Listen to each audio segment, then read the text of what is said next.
Bismillahirrahmanirrahim. Assalamualaikum warahmatullahi wabarakatuh. Alhamdulillahirabbil alamin. Wassalatu wassalamu ala asyrafil anbiya'i wal mursalin nabiyina Muhammad wa ala alihi wa sahbihi ajma'in. Rabbi shrah li sadri wa yassir li amri wahlul 'uqdatam min lisani yafqahu qawli. Alhamdulillah, pemirsa Salam TV, sahabat keluarga muslim yang dimuliakan Allah Subhanahu wa taala. Kita bersyukur kepada Allah Subhanahu wa taala yang memudahkan kita untuk melanjutkan kajian kita, kajian tetap kita, kajian fikih, kajian kitab Matan Abi Syuja' rahimahullahu taala. Mudah-mudahan Allah Subhanahu wa taala senantiasa memberikan kita ilmu yang bermanfaat, memudahkan mengamalkannya dan mendakwahkannya.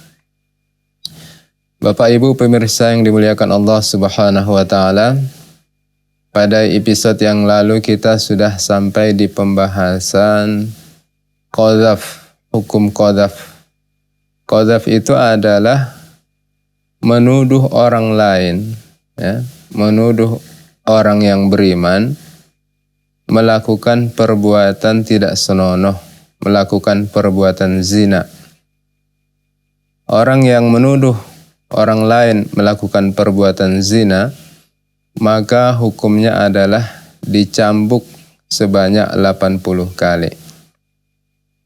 Sebagaimana firman Allah Subhanahu wa taala, a'udzubillahi minasyaitonir rajim, walladzina yarmunal muhsanati tsumma lam ya'tu bi arba'ati syuhada fajliduhum tsamanina jaldah.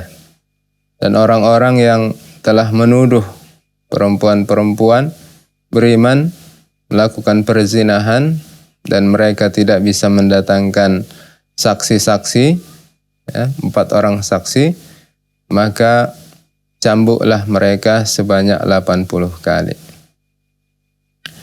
Jadi walaupun kita melihat sendiri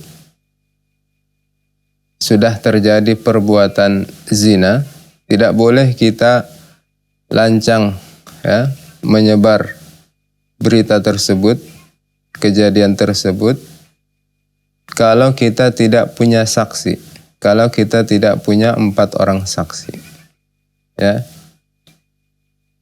Karena ketika kita menyampaikan kepada orang lain dan kita tidak bisa menghadirkan 4 orang saksi, kita dianggap telah menuduh seseorang dengan tuduhan yang keji dan kita sendiri yang dihukum, ya. Dan hukuman cambuk 80 kali bagi orang yang menuduh seorang melakukan perbuatan zina itu bisa dilakukan dengan adanya 8 syarat. 3 syarat harus ada pada diri yang menuduh dan 5 syarat harus ada pada diri yang tertuduh. 3 syarat yang harus ada pada diri yang menuduh adalah dia harus sudah balik, ya, sudah dewasa, ya, setidaknya usianya, ya, biasanya adalah usia 15 tahun minimal. Kemudian dia adalah orang yang akil, orang yang berakal, bukan orang gila. Karena orang gila itu dia ngomong semaunya, ya, tanpa dia sadari, tanpa itu datang dari inisiatif dirinya sendiri. Yang ketiga adalah yang menuduh itu bukan orang tua dari yang tertuduh, ya, bukan orang tua dari yang tertuduh, karena tidak level dia, tidak satu derajat. Ya, tidak mungkin gara-gara seorang anak orang tua kena hukuman. Itu tidak bisa dalam Islam, ya. Tidak bisa. Bahkan ketika orang tua membunuh anaknya, maka orang tua itu tidak dikisos, ya. Orang tua itu tidak dikisos, ya. Jadi ini 3 syarat yang harus ada pada diri yang menuduh. Kalau itu syarat itu tidak ada, maka tentu tidak bisa dilakukan hukum cambuk 80 kali. Dan 5 syarat berikutnya ada pada diri yang tertuduh. yaitu hendaklah dia orang muslim, orang Islam, dia sudah balik dan berakal, merdeka dan afif, adalah orang yang biasa menjaga kehormatan dirinya. Ya, bukanlah orang yang terkenal suka menjajakan dirinya atau ya melakukan perbuatan tidak senonoh dengan orang lain. Dan hukuman cambuk itu 80 kali itu bisa dihindari dengan beberapa sebab.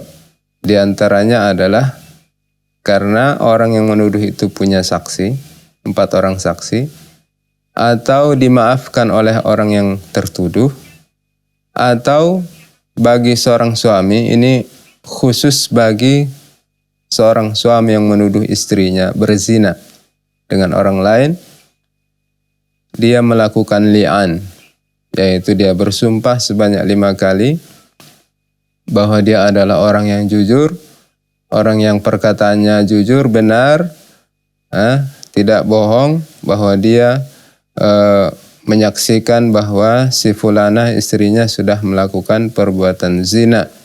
Dan kalau dia dusta, maka laknat Allah akan menimpa dirinya. Kalau itu dia lakukan, maka dia terbebas dari hukum cambuk 80 kali. Dan hukum cambuk 80 kali itu adalah bagi orang merdeka. Kalau yang melakukannya budak, maka hukumannya adalah setengah hukuman orang merdeka, yaitu 40 kali. Taib itu dia pembahasan tentang hukum qadzaf, menuduh orang lain berzina. Jadi dalam Islam tidak boleh kita sembarangan menuduh, ya, walaupun kita melihat dengan kepala kita sendiri tanpa ada saksi yang ditetapkan dalam syariat. Ya, kemudian kita sampai di pembahasan hukum minum minuman khamar. Syekh menyebutkan dalam kitabnya, faslun wa man syariba khamran aw syaraban muskiran yuhaddu arba'ina wa yajuz an yablugha bihi thamanin ala wajhi ta'zir wa yajibu alaihi bi ahadi amrain bil bayyinah awil iqrar wa la yuhaddu bil qai' wal istinkah. Saya membahas tentang hukum bagi orang yang minum minuman khamar, minuman keras. Beliau mengatakan, barang siapa yang minum khamar, ya, minum tuak, minum minuman keras, atau minuman yang memabukkan, ya, apapun namanya, ya, kalau itu adalah memabukkan, maka itu sama dengan khamar, maka itu terlarang. Maka dia dicambuk sebanyak 40 kali. Dan boleh dicambuk lebih dari 40 kali, 50, 60, 70, sampai maksimal 80 kali. Ya. Itu sesuai dengan keputusan hakim. Sesuai dengan keputusan pengadilan. Kalau memang dirasa perlu ditambah, hukum asalnya 40 kali dicambuk. Tapi kalau mungkin dilihat maslahatnya adalah lebih dari situ, mungkin dilihat orangnya sudah keterlaluan atau orangnya adalah kuat, kalau dihukum 40 dia mungkin merasa tidak jera, maka bisa ditambah. Karena hukuman itu sepantasnya adalah hukuman yang bisa memberi efek jera. Ya, semua hukuman kalau tidak ada efek jeranya bagi pelakunya, maka hukuman itu tidak akan efektif. Tidak akan memberi manfaat, dampak positif. Karena itu hakim diberikan wewenang untuk menambah hukuman lebih dari 40, maksimal 80 kali sesuai dengan maslahat yang dilihat oleh pengadilan atau hakim. Wajib alaihi bi ahadi amraini, dan hukum cambuk 40 kali atau ditambah oleh hakim itu bisa dilakukan dengan salah satu dari dua sebab. Pertama adalah bil bayinah, ya, ada buktinya, ada saksinya, ya, ada saksinya dua orang laki-laki yang menjadi saksi, atau dia mengaku. Orang yang minum minuman khamar itu mengaku sudah minum khamar, ya. Minum khamar ini walaupun sedikit, walaupun cuma satu teguk, tidak harus satu gelas penuh atau lebih. Sekedar satu teguk saja sudah kena hukum, ya. Jadi dihukum 40 kali, ya, dengan salah satu dari dua sebab. Pertama, karena ada saksinya, dua orang laki-laki, ya, atau ada pengakuan dari orang tersebut. Dia mengaku bahwa dia sudah minum minuman keras, ya. Dengan salah satu dari dua sebab ini, maka seorang bisa dihukum cambuk 40 kali karena minum minuman keras. Dan tidak dicambuk gara-gara seseorang memuntahkan minuman keras, ya. Tidak bisa dicambuk. Ya bisa saja dia minum tanpa sengaja, ya, atau karena dipaksa oleh orang lain, ya. Itu bisa saja terjadi. Jadi tidak sekedar seorang muntah terus dianggap dia sudah sengaja melakukan, maka berhak dihukum cambuk. Atau karena istingkah, atau karena tercium dari mulutnya, tercium dari bau mulutnya itu bau minum-minuman keras, ya, itu tidak cukup, ya. Karena seorang itu bisa bau-bauan, atau karena baunya sekitar dia itu mungkin banyak yang penjual minuman keras sehingga mungkin baunya lengket dan lain sebagainya, itu tidak bisa. Jadi Al-Quran telah menjelaskan keharaman minuman keras ini, dan Al-Quran sangat bijak. Allah Subhanahu wa Ta'ala dalam menetapkan keharaman khamar ini, ya, dilakukan secara bertahap, karena orang-orang di masa Rasulullah, ya, dan sebelum beliau diutus menjadi nabi, minuman keras itu sudah suatu yang lazim di kalangan masyarakat, ya, sudah seperti minuman biasa, minum air putih, sehingga mereka sudah sulit untuk meninggalkannya. Maka Al-Quran dalam menetapkan keharamannya itu dilakukan secara bertahap, setidaknya dilakukan dengan 4 tahapan, ya. Di antara ayat yang menunjukkan hal itu adalah ketika para sahabat bertanya tentang hukum minuman khamar. Yasalunaka 'anil khamri wal maisir, ya. Mereka bertanya kepadamu, wahai Muhammad, tentang khamar, minuman keras, dan maisir, perjudian. Qul fihima itsmun kabir, katakanlah bahwa di situ ada dosa yang besar, wa manafi'ul linnas, dan ada manfaatnya dalam hal jual beli, ya, orang mendapatkan keuntungan. Di situ ada lowongan kerja dan seterusnya. Tapi di akhir ayat itu disebutkan bahwa wa ismuhuma akbaru min naf'ihima, dan dosanya lebih besar daripada manfaatnya. Jadi kalau mudarat lebih besar, maka perbuatan itu harus ditinggalkan, ya. Baik Bapak Ibu pemirsa yang dimuliakan Allah Subhanahu wa Ta'ala, jangan kemana-mana dahulu, akan kita lanjutkan sudah pesan-pesan berikut ini.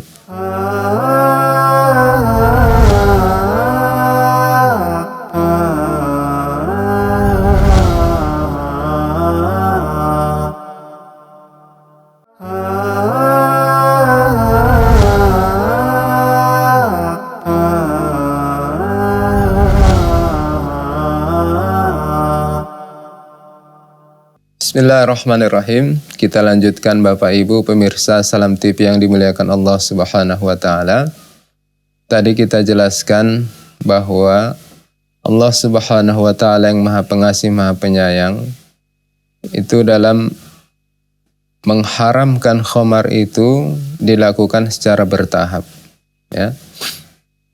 Tadi kita sampaikan ayatnya di awal disebutkan tentang ada sahabat yang bertanya kepada Rasulullah tentang hukum khamar dan perjudian. Disebutkan dalam itu bahwa di dalam khamar itu ada dosa besar, ya, bahayanya besar, dan ada manfaatnya, namun bahayanya, dosanya lebih besar daripada manfaatnya. Sejak itu tentu manusia mulai berpikir, ya, ya, orang yang berakal tentu berpikir, ya, bahwa kalau suatu itu lebih besar mudaratnya tentu dia tinggalkan. Kemudian beberapa waktu kemudian turun ayat selanjutnya adalah la taqrabus salata wa antum sukara. Janganlah kalian mendekati salat sementara kalian dalam keadaan mabuk, ya. Jadi dengan turunnya ayat ini, maka para sahabat mulailah menjaga jarak dengan khamar, minuman keras. Ya, begitu akan tiba waktu sholat, maka 1 jam, 2 jam sebelum tiba waktu sholat, mereka sudah meninggalkan khamar. Ya, karena mereka tahu kalau minum khamar beberapa saat sebelum sholat tentu nanti akan mabuk saat sholat, dan itu tentu tercela dan dilarang dalam Islam. Ya, jadi mereka sudah mulai menjaga jarak, mereka sudah mulai mengurangi minum-minuman khamar. Ya, jadi Islam sudah mempersiapkan bagaimana supaya mereka siap secara batin nanti pada suatu saat meninggalkan khamar secara mutlak. Dan pada akhirnya turunlah ayat Allah Subhanahu wa taala surat Al-Maidah ayat 90-91. Ya ayyuhalladzina amanu innamal khamru wal maisir wal ansab wal azlam rijsum min amali syaitan fajtanibuh la'allakum tuflihun. Wahai orang-orang yang beriman, sesungguhnya khamar, ya, khamar, perjudian, ansab, wal azlam, itu semuanya adalah rijsun, najis, merupakan perbuatan syaitan. Maka tinggalkanlah itu semua supaya kalian menjadi orang yang beruntung, ya. Dalam hadis Rasulullah sallallahu alaihi wasallam disebutkan tentang hukuman bagi orang yang minum minuman khamar, yaitu hadis yang diriwayatkan oleh Imam Muslim dari sahabat Anas bin Malik. Beliau mengatakan, kana Nabi sallallahu alaihi wasallam yadrib fil khamar bin ni'al wal jarid arba'in. Bahasanya dahulu Rasulullah sallallahu alaihi wasallam, ya, memukul orang gara-gara minuman khamar, gara-gara meminum minuman keras dengan sendal atau dengan pelepah, ya, pelepah dan korma sebanyak 40 kali. Ya, jadi ini merupakan salah satu dalil yang menunjukkan hukuman, sanksi apa yang diberikan kepada orang yang minum minuman keras. Kemudian kalau kita cari kira-kira apa hikmah, ya, apa hikmah dari diharamkan khamar? Mengapa khamar itu diharamkan? Di antara hikmahnya adalah karena khamar itu, minuman keras itu merusak akal pikiran manusia. Ya. Dalam Islam, salah satu tujuan syariat, maqasidus syariah adalah hifdzul aqli, menjaga akal. Ya, karena orang yang tidak berakal itu ghairu mukallaf, tidak dibebani hukum syariat. ya. Karena itu banyak ya, syarat wajib satu ibadah itu harus berakal. Dan orang yang berakal, dia akan bisa membedakan yang baik dengan yang buruk. Dia akan bisa membedakan yang hak dan yang batil. Karena itu akal wajib dijaga. Sementara orang yang tidak berakal, orang gila, maka mereka tentu bisa melakukan perbuatan-perbuatan yang terlarang. Ya. Apalagi orang mabuk. Ya, orang mabuk, ya, ada suatu dorongan dari dalam dirinya, ya, lebih parah dari orang gila. Lebih parah dari orang gila. Orang mabuk itu bisa membunuh, ya, bisa melukai orang lain, bisa mencuri, ya, mencelakai orang lain, merampok, berzina dan seterusnya. Sehingga dampak negatif dari minuman keras itu adalah sungguh-sungguh sangat dahsyat, luar biasa. Karena itu jelas dilarang dalam Islam. Taib. Selanjutnya adalah pembahasan tentang sariqah. Ya, hukum mencuri. Syekh mengatakan, faslun wa tuqta'u yadus sariq bi thalathati syara'id ayakuna baligan aqilan wa ayyasriqa nisaban qimatuhu rubu' dinar min hirzi mithlihi la milka lahu fihi wa la syubhata fi malil masruq minhu wa tuqta' yaduhul yumna min mifsalil qu' fa in saraqa thaniyan kuti'at rijuhul yusra fa in saraqa thalisan kuti'at yaduhul yusra fa in saraqa rabi'an kuti'at rijuhul yumna fa in saraqa ba'da dhalik uzzira wa qila yuqtal sabran. Jadi ini pembahasan tentang mencuri, ya. Mencuri, yang dimaksud dengan mencuri itu adalah mengambil barang orang lain tanpa izin, ya, mengambil barang orang lain tanpa izin dari tempat penyimpanannya yang lazim, ya, mengambil barang orang lain tanpa izin dari tempat penyimpanannya yang lazim. Jadi kalau mengambil barang orang lain tanpa izin dari satu tempat yang bukan, ya, bukan tempat penyimpanan yang lazim, maka itu bukan mencuri, sehingga tidak dipotong tangan. Tapi tentu tetap dikasih hukum, ya, dikasih hukuman, sanksi. Ya, apa hukumannya itu? Tidak dipotong tangan, itu dikembalikan kepada ijtihad sang hakim. Dia lebih mengetahui, diserahkan kepadanya apa yang baik, kira-kira hukuman yang terbaik untuk pelaku perbuatan tersebut. Apa misalnya satu barang itu tidak disimpan pada tempat yang seharusnya, selazimnya. Seperti misalnya mobil. Mobil itu tempat penyimpanannya adalah di garasi, ya, garasi rumah, bukan di luar pagar rumah.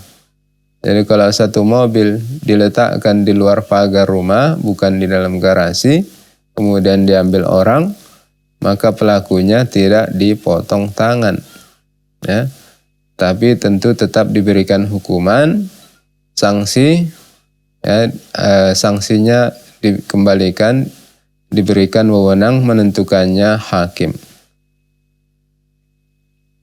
Contoh lain adalah misalnya emas, ya, itu tentu disimpan, ya, di tempat yang terbaik, ya, di dalam rumah. Apakah di kamar? Dalam kamar itu ada lemari atau ada brankas, ya, tempat khusus, ya, untuk tempat penyimpanan barang-barang berharga.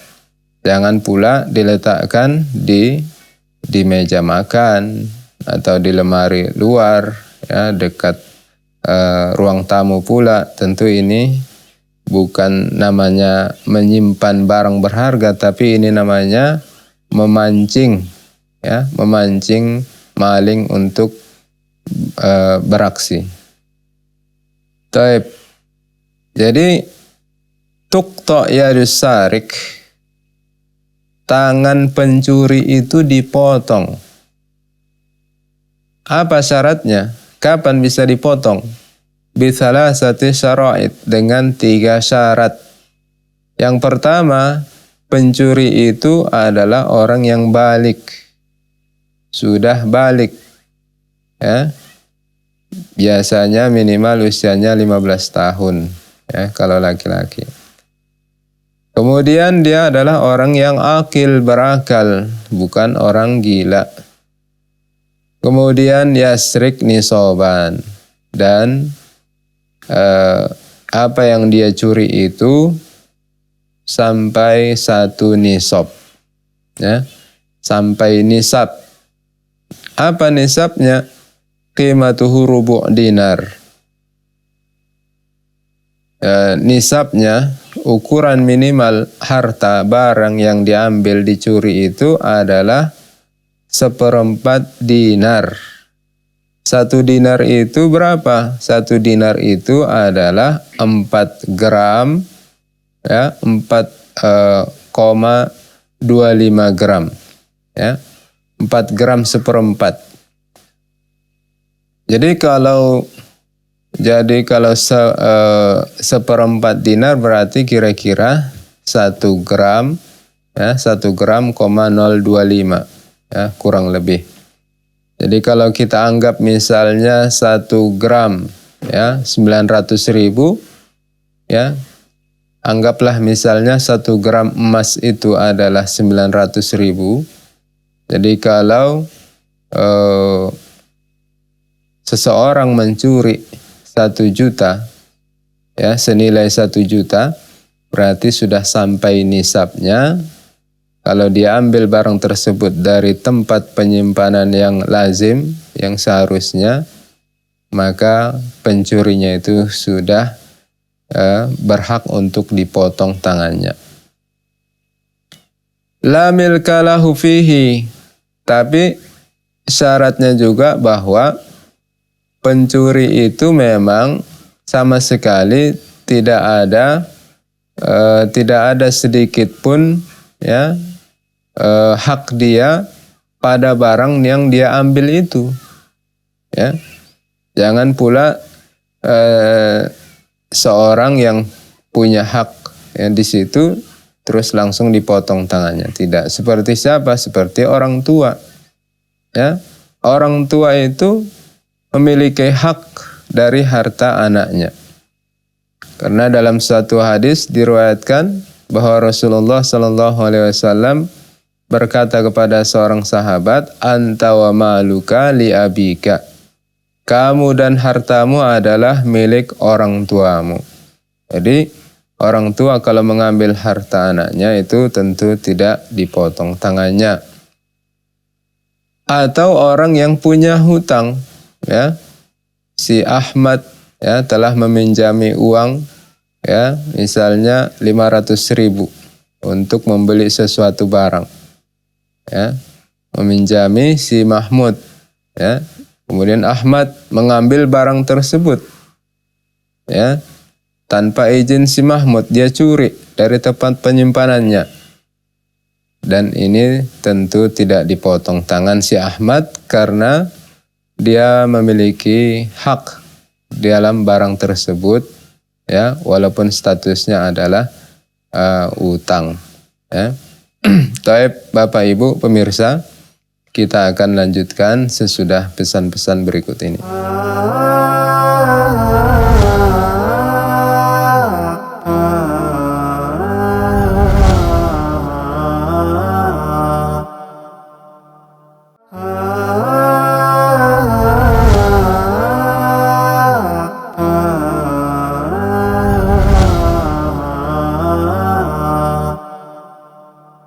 Ya, bismillahirrahmanirrahim. Kita lanjutkan Bapak Ibu pemirsa Salam TV yang dimuliakan Allah Subhanahu wa taala. Hukumnya bagi yang mencuri itu dipotong tangannya. Yang manakah dari tangannya itu dipotong?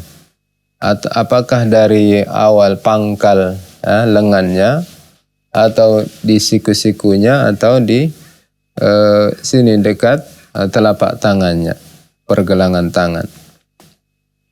Maka saya mengatakan wa tuqta' yaduhul yumna min mifsalil qu'. Ya. Jadi kalau seorang mencuri, pertama sekali dia kalau mau dihukum gara-gara mencuri, yang dipotong adalah tangan kanannya dari pergelangan tangan kanannya ini. Disinilah dipotong tangannya. Ya. Fa'in saroko saniyan kutiat rijluhul yusra. Kalau dia mencuri lagi, sudah pernah mencuri, kemudian dihukum potong tangan, tapi belum jera, masih juga mencuri, maka dipotong kaki kirinya. Ya. Kutiat rijluhul yusra. Dipotong kaki kirinya. Ya, yang dipotong adalah dari persambungan antara telapak kaki dengan betis. Ya. Jadi di situ ada pergelangan, ada persambungan. Disitulah dipotong kaki sebelah kiri. Fa'in saraka tsalisan, kalau masih juga mencuri, ya. Sudah 2 kali dihukum, masih juga mencuri yang ketiga kalinya sampai nisab, maka dipotong tangan kirinya, ya, juga dari pergelangan tangan kirinya.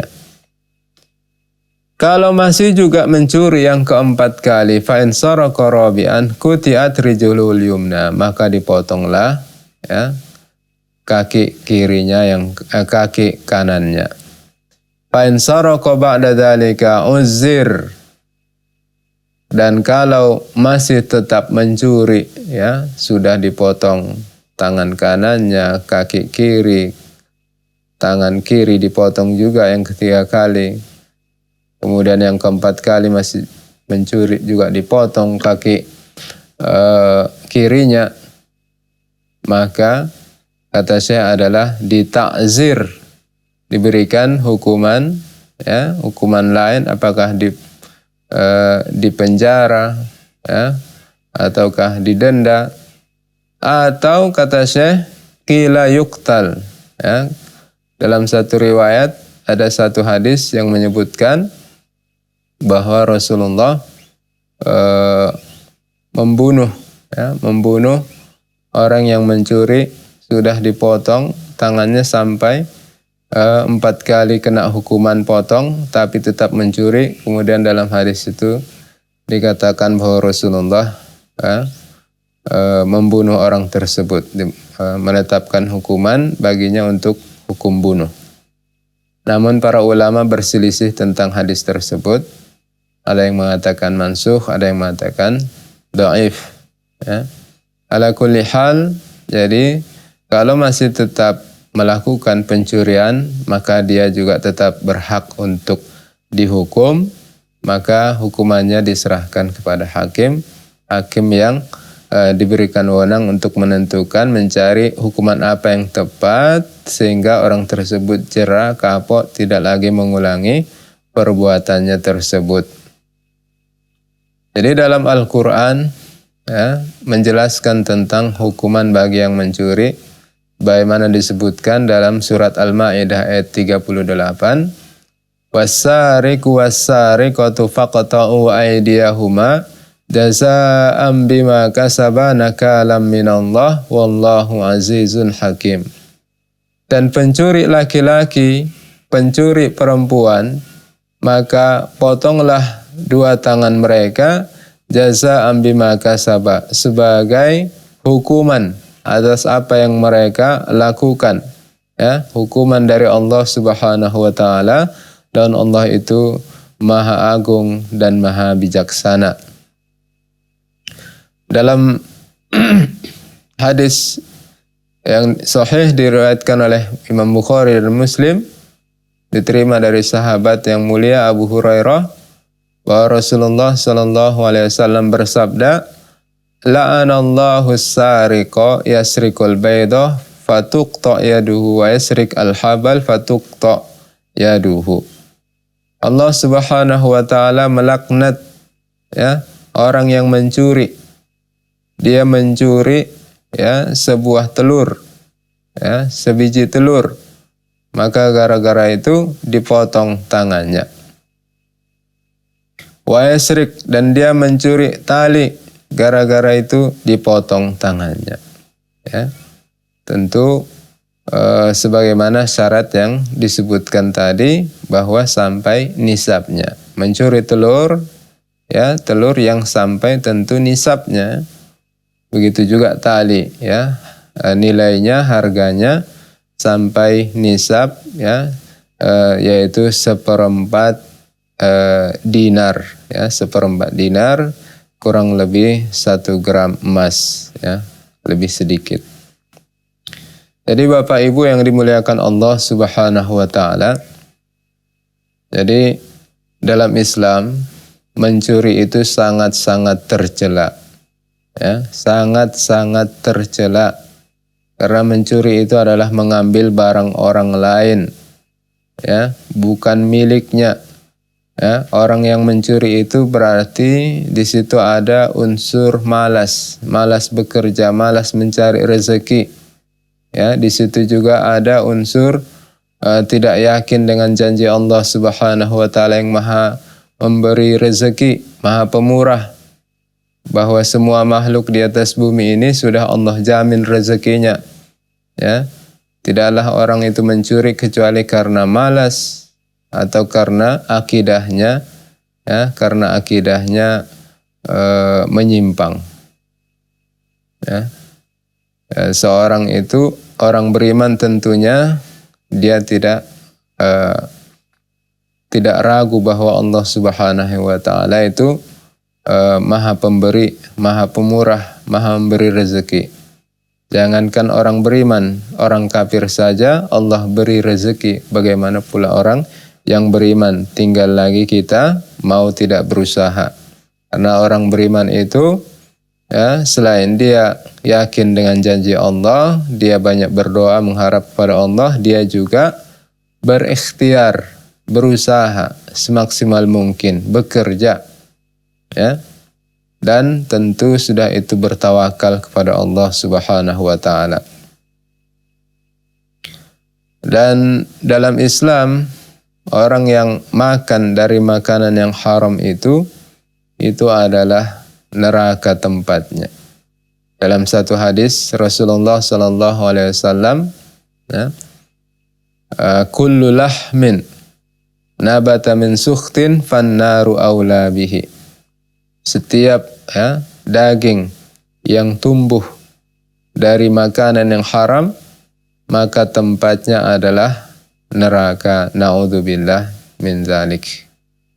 Jadi kalau seorang, ya, membaca Al-Quran, membaca hadis tentang, ya, bahaya mencuri, maka insya Allah dia tidak akan mau mencuri. Karena itulah dalam masyarakat Islam, di negeri Islam, negeri yang menerapkan syariat Islam, maka pencurian itu sangat minim, ya, sangat sedikit, ya, sehingga orang tidak ragu untuk sholat ke masjid sementara tokonya tetap buka, ya, karena orang takut untuk mencuri, karena dia tahu kalau mencuri maka tangannya akan dipotong. Bapak Ibu yang dimuliakan Allah Subhanahu wa taala, kita juga bisa mengambil pelajaran dari hukuman potong tangan bagi yang mencuri ini, bagaimana kita itu di hadapan Allah Subhanahu wa taala menjadi hina, menjadi murah, menjadi makhluk yang rendahan di hadapan Allah gara-gara kita melakukan maksiat. Padahal manusia itu Allah ciptakan menjadi makhluk yang mulia, namun karena kemaksiatan yang dia lakukan, maka derajatnya menjadi hina dina, dirinya menjadi barang yang murahan. Kita sudah mempelajari bahwa diat orang yang membunuh itu adalah 100 ekor onta. Diat bagi orang yang memotong satu tangan itu adalah 50 ekor onta. Diat 2 tangan 100 ekor onta. Diat 1 jari itu adalah 10 ekor onta. Jadi 10 jari sama dengan 100 ekor onta. Jadi bayangkan bagaimana seorang yang gara-gara mencuri kurang lebih 1 juta, satu benda, satu harta orang lain, seharga kurang lebih 1 juta rupiah, tangannya menjadi berhak untuk dipotong. Yang awalnya harganya mahal, diat 1 tangan itu adalah 50 ekor onta. 50 ekor onta, kalau kita anggap kalau kita anggap 1 ekor onta itu sekitar 20 juta saja, 1 ekor onta, dan tentu harganya lebih dari itu, 20 kali 50 sudah sekitar 1 M. Sudah sekitar 1 M. Itu normalnya harga 1 tangan.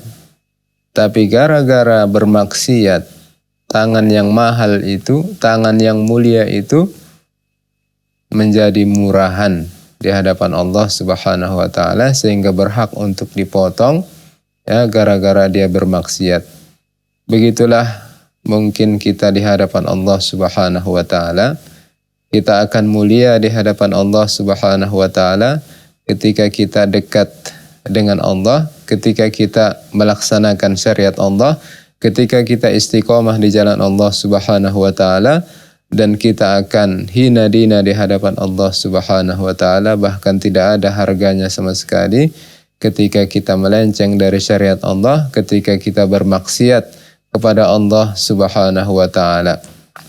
Karena itulah dalam Al-Quran disebutkan, inna akramakum indallahi atqakum. Sungguh yang paling mulia dari kalian itu adalah yang paling bertakwa.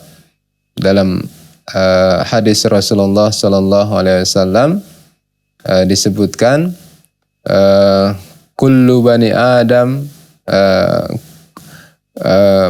kullukum min Adam. Semua kalian itu adalah keturunan Nabi Allah Adam. La fadla li Arabin wala ala ajamin wala li aswada ala ahmar. Tidak ada keistimewaan orang Arab terhadap orang non-Arab, dan tidak ada keistimewaan orang yang kulit merah atas orang yang kulitnya hitam, illa bittaqwa, kecuali dengan ketakwaan. Jadi kita belajar, kita menuntut ilmu adalah untuk mengamalkan ilmu yang sudah kita pelajari, dan supaya kita lebih mengenal syariat Islam, mengenal Allah dan Rasul-Nya, sehingga ini akan membawa kita, menjadikan kita insan-insan yang bertakwa insyaallah, sehingga kita bisa istiqomah di jalan Allah Subhanahu wa taala. Bapak Ibu yang dimuliakan Allah Subhanahu wa taala, demikian kajian kita hari ini. Mudah-mudahan bermanfaat, lebih dan kurang mohon maaf. Wassallallahu ala nabiyyina Muhammad. Wassalamualaikum warahmatullahi wabarakatuh.